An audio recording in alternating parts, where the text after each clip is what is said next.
Hey, let's talk about waters of the United States. I know, riveting topic. So, those of you who don't work with waters of the US, just keep going. It's not going to be of any interest to you. So, what I'd like to do real quick is give an overview of what's going on with waters of the US, the definition, and some things that are happening with EPA and the Corps. So, some things that we know, the definition of waters of the US has changed multiple times over the last few decades. This typically happens when there's an administration change or a significant Supreme Court ruling. What we have experienced over all of those changes are that each time that happens, there is confusion, there is misinterpretation, there's a little bit of chaos with the Section 404 permitting process. We all have to work through this in order to figure out what is and isn't regulated. At the moment, based off the last change, we know the basics of what is being regulated. Their questions lie within the definition itself, some of the terms and conditions that are used that need to be cleared up. And for that reason, the EPA and the Corps have asked for public comment that started November 20, 2025, and went on for 45 days. In that 45-day period, they received over 200,000 comments. So we're probably not going to hear from them for a while on what the clarifications are to some of these terms and conditions.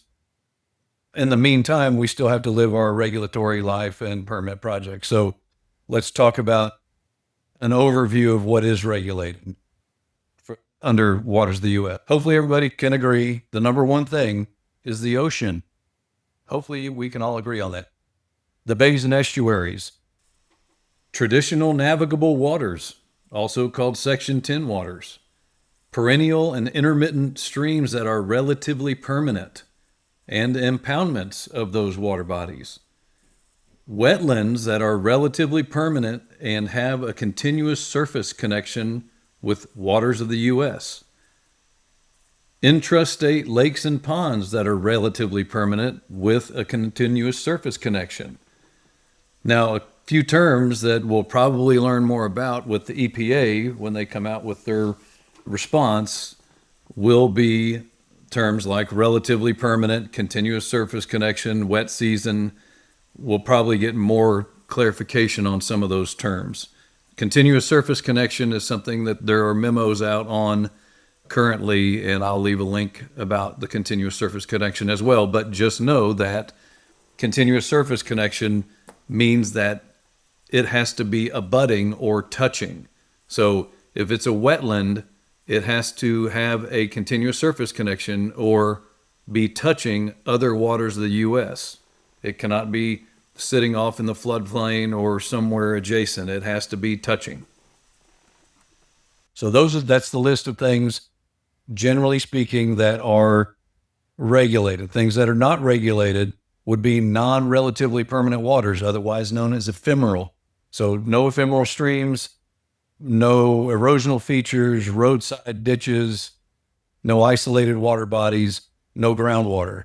So that being said, there are always exceptions. I'll put a link down in the comments to the full listing on the EPA's website. And that's probably a good segue into saying there are always scenarios where it depends. And those scenarios, especially when you're talking about jurisdictional determinations, are times that you need to be in contact with the Corps of Engineers and work one-on-one with them on how you're going to figure out if those water bodies are or are not jurisdictional. But if you work in this business for any length of time, I suggest establishing a relationship with the Corps of Engineers. It will only serve you well in the future. So that being said, a little pro tip, if you're doing field work or you're sending people to go do field work, collect more data than you need. And I don't mean camp out and spend 3 weeks for one small wetland. If there's a question mark on whether or not it's jurisdictional, or even if you think it's not jurisdictional, collect the data anyway. It is not going to take that long to collect it, and it's better to have it in hand than to not have it, because the Corps is going to ask you sometimes if you have information on X, Y, and Z. And if you've already collected the data, you can hand it right over, no problem. Otherwise, you've got to hang up or disconnect, go back out to the field, do something else, come back, give them the information. It just causes unnecessary delays. So there will always be it depends situations, and collect more data than you need.